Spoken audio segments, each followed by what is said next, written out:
काय म्हणताय, बरं आहे आपण?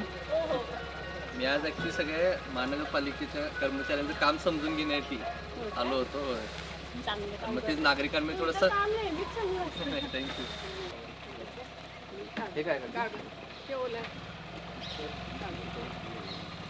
बाकी ओल्यामध्ये ना फक्त प्लास्टिक सुक्यामध्येच टाकत जावं प्लीज. हां,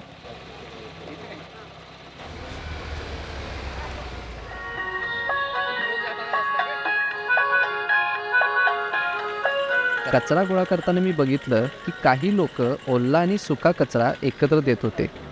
काकी वेगवेगळे द्या की ओला आणि सुका. लोकांना आव्हान करायला आलोय की थोडंसं कचरा वेगवेगळे दिला ना त्यांना सोपं होते टाकायला. त्यामुळे इथून पुढे तेवढं प्लीज करा.